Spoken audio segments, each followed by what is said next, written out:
Um, Thank you guys for coming. I'm Phyllis from Dyslexia Organization, the founder of Dyslexia Organization Kenya. And here we have the team that is representing Dyslexia Organization Kenya. Dyslexia Organization Kenya is an organization for creating awareness about dyslexia. We do assessment, we do teacher training, and we have a school for children with dyslexia at Reagen. Today, and especially this month, is Dyslexia Awareness Month, and that's why we are here.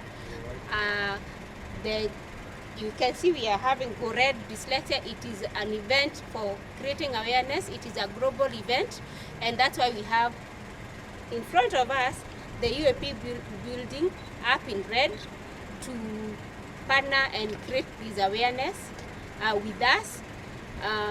We have teachers, we have children. As you can see here, they are children with dyslexia. Despite that it is night, at this time everybody is excited about this event, and I called one of the teachers to come and explain about what dyslexia is, basically because we are doing the dyslexia awareness, and I will invite Nancy to come and do the brief about dyslexia. Thank you. Wow, good evening. Good evening. My name is Nancy Munyi. I'm a teacher of children with dyslexia and a mother too of a son with dyslexia, and that's why we are here. We are wearing GoRED because we want to create awareness about dyslexia. Dyslexia is a specific learning difficulty for children who are actually very much marginalized in class and in family because they have no physical features to show that they have any learning need, but they have learning need in class. They are identified in class because they have problem with reading, writing, and spelling. And that's why we are creating awareness to make sure that they are no longer marginalized. Why red? We all know the impact red pen cause to children. It is a signature for either a person is very successful academically because of the tics that they get in class, or it is a reminder for children with learning difficulty, and especially those with dyslexia, because of the circles they get in their tests during maybe composition because of their bad spellings. So it reminds them, it is a constant reminder of their bad spellings and the faults they do in class. And that's why the international organization, or Succeed with Dyslexia organization, decided to come up with a red signs, GoRED, so that it becomes a reminder. And it is claiming that bad memory, claiming back that bad reminder to people, so that we can now give the red mark a good signature, a good feeling that it does not remind you about bad things, but reminds you about the good thing. Even for those who have learning difficulties, and those, it has always reminded them about the bad experience they have in school. At least they have something to be proud of, and remind them that yes, they are dyslexic, and they need to see themselves in the good right, and be proud of what they are, because they are different. They are not slow learners, but they are different, and they need to embrace that difference in them. That's why the red. It is being done globally. Even when you look into the social media and other places, you'll see other buildings going up, bridges, structures. It is being celebrated across the globe. Many organizations, many places will be going, especially this October month. This is the time that we are celebrating Dyslexia Awareness Month, and the signature is color red, or write it red. You can color it, you can light it, so long as it is red. And it can be for a night, it can be the whole month.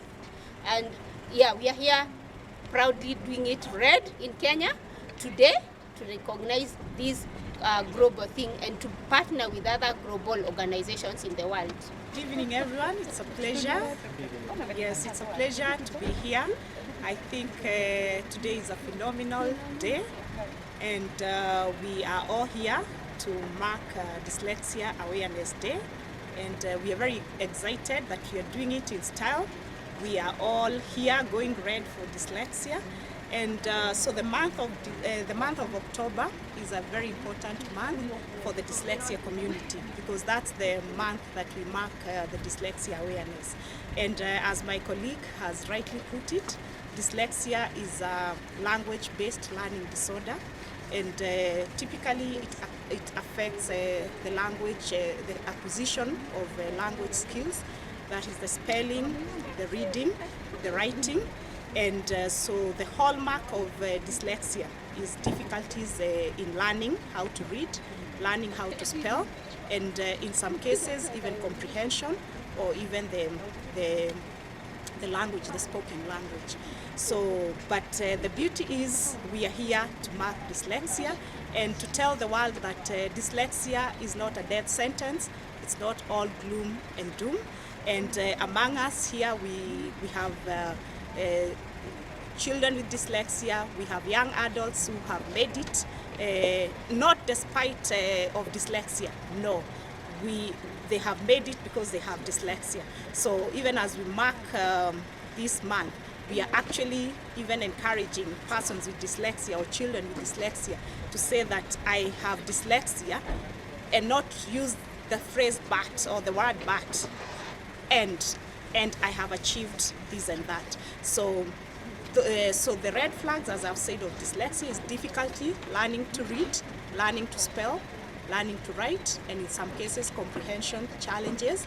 And as a parent, if you notice your child is exhibiting these symptoms, these are red flags that need to be flagged down early, and it's important that you seek help, because we say early intervention is very key.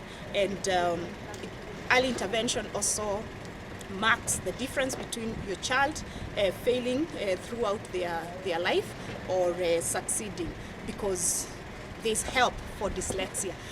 Okay. In 3, 2, 1.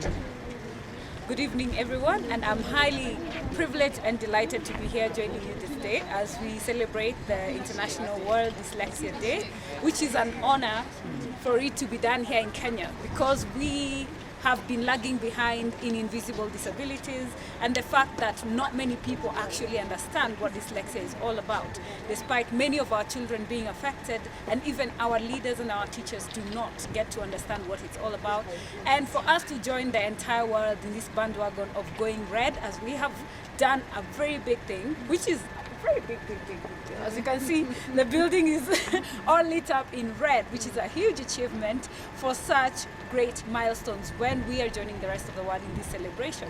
And as we continue with this, we would like to urge the rest of the world to join us, especially our country, Kenya, and the African continent, so that we can be able to identify. And as Esther said, early intervention is key, because if you support your child when they're beginning, you understand them at their point of starting. That means we're going to save them their self-esteem issues, and they will get to understand themselves and their challenges. To our teachers, when you see such signs as mentioned, aforementioned, that is the difficulties in spelling, in reading and writing, then we would like for you to know that that should be a red flag for you to be able to seek further assistance, to be able to determine if this child has dyslexia. And that way we will save so many children from the frustration and the stains of feeling left out and being branded as stupid and all these other things that we normally go through. And I believe if we continue with this every day of this month, raising awareness, and we celebrate this every year, then that means the whole world will be able to understand it better, and we embrace the difference that is in our children, and we focus on their abilities and not their inability. This is very, very close to me, because as a mother of special needs children, I walk this journey and I see the challenges they also go through. So when you go out there and you see the discrimination that is out there and the stigma associated with it, it's painful for you as a mother. So I'm joining the rest of the world in solidarity for awareness. I got interested, I got curious about what's about dyslexia. But my learning experience during my lower primary was chaotic, as I would say. Those days, mtu wako anasoma alikuwa ni kama Solana ama alikuwa anaambiwa ni repeater. So hiyo stigma ilinipeleka vibaya sana, nasema. But it's okay, because I can't explain how it happened. But through God's grace, I was able to overcome it, and I was an average performer at primary and high school. And my dream was to end up in the media. But funny enough, you see, I researched about dyslexia and I found out that we normally use a lot of energy when doing tasks. And that energy, if used the right way, it helps ideas out. I'm a guy of many caps. I do so many things at the same time. But briefly to say, I'm head of TV for Design TV. And other than that, I also do film production. I'm a content aggregator, and I'm now starting to become an entrepreneur. So I'm here to encourage my fellow Kenyans to be precise. This is not, as a statement was made here, it's not a death certificate. So, and it's not the end of the journey. If I'm standing here giving this narration today, who knows, maybe tomorrow, who will be giving the narration from our country.